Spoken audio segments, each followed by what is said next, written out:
Welcome to part 4 of this anonymous Facebook post reading series. I'm your host, Erin Davis, and OCD therapist. This is the Bossing Up Overcoming OCD show, and I'm so glad you're here. This show has been running nearly 2 years, and I'm so grateful to have you here today. And what we're going to be talking about is people who are struggling with not just intrusive thoughts, but with the crushing weight of feeling hopeless. And I've seen hopelessness even be used as a compulsion.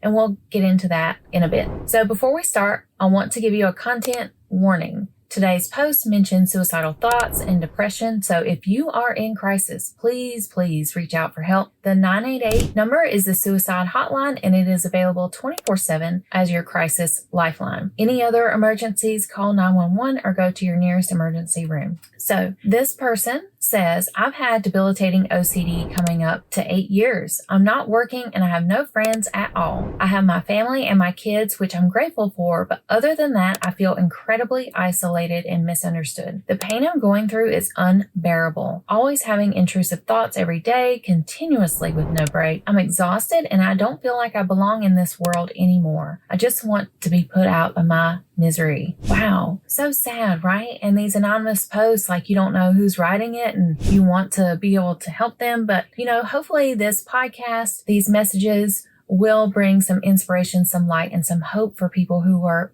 feeling the same exact way. So if you wrote this post, I want you to know you belong in this world. I know it doesn't feel like it right now. I know the pain feels unbearable, but you belong here and you are worth it. So 8 years of intrusive thoughts with no break would exhaust anyone. And if you have found that OCD has isolated you more and more from the real world, I get it. And this isn't a weakness. This is just OCD really taking over, and help is available. Here's another post. This person says, I honestly don't know where to start, but I feel like I need to let this out. For a very long time now, I've been trapped in a cycle of negative thoughts that won't leave me alone. Every day, the same questions haunt me. What's the point of my life? Why am I even here? Thoughts of ending it all have become my constant companion. It's like I plan for my death more than I ever planned for my future. I feel completely drained emotionally, mentally, and physically. I've lost all my energy, all my drive. And so this person is describing what seems to be another form of exhaustion. And these intrusive thoughts have paired up with depression. So it's not just like the fear of something bad happening. It's really gone into like that deep desperation of what's the point of anything. And so when I'm reading these two posts, I see a very common thread here, that there is mental exhaustion. And when your brain is constantly producing intrusive thoughts and it's latching on to them, you're fighting mental battles all day, every day. And when you're trying to solve unsolvable questions, you get tired, like so tired that you can feel it in your soul. So here's the thing, y'all.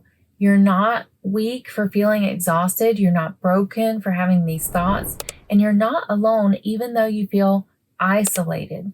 There are resources, there are people, there are communities who understand what you're going through and are willing to help. So if you're in this place where you feel like you're one of these posters, first, I strongly encourage you to reach out for help. Again, you can call 988. You can also check out the link in the show notes if you're a North Carolina or Virginia resident and looking for some quick relief to these OCD thoughts. I've got an OCD intensives program. You won't find anything else like it out there. So second thing, remember that your thoughts aren't facts. Even though you may think the thought, I don't belong here, that's not true. And the whole nothing matters mentality is depression talking. And the third thing, focus on tiny steps. Focus on things that bring you meaning, joy, things that light you up, things you value, and think about what's the best next step for me today. So, to the person who's been fighting their OCD for 8 years, you're stronger than you know. And to the person who's been planning their death instead of living their life, your life has value even when you can't see it. So in the next episode, we're going to talk about when your family doesn't care to understand your struggles. And again, if you're in crisis, reach out to 988 because you matter.